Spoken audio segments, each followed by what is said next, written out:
Get your free copy of the complete tutorial at www.teachucomp.com/free.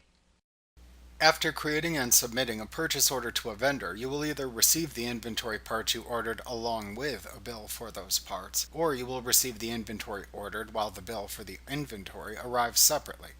In QuickBooks, you must receive the inventory ordered to sell the inventory. However, you must enter the bill when it is actually received for accounting purposes, especially if using accrual accounting methods. In the following lessons, you will examine how to enter inventory when it is received along with the bill, as well as how to receive inventory without a bill and create an item receipt that you can match to the bill when the bill finally arrives. If you receive inventory items from a purchase order along with a bill for those inventory items, you simply enter the items into inventory and also enter the bill for those items into QuickBooks. You can receive items into inventory and enter the bill for those items by selecting Vendors, Receive Items and Enter Bill from the menu bar.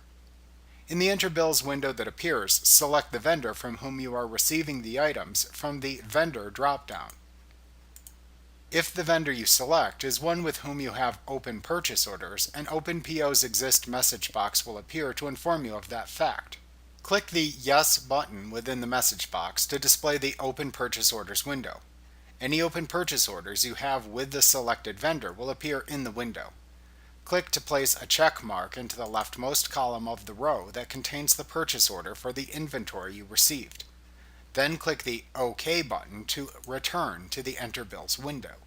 The items from the selected purchase order will appear on the Items tab at the bottom of the Enter Bills window. Ensure the quantities that you ordered are correctly shown. If not, you can change the quantities shown if needed. Be sure to enter the correct date the bill was received into the Date field within the Enter Bills window. Also check the other bill information, such as the terms and bill due date. Enter the number assigned to the bill by the vendor into the Reference Number field. After you have finished entering the bill, click the Save and Close button to finish. After you have entered the inventory items and the bill, QuickBooks will move the items into inventory and create a bill for you to pay.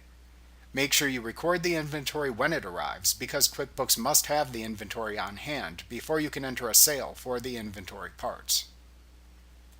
Like what you see? Pick up your free copy of the complete tutorial at www.teachucomp.com/free.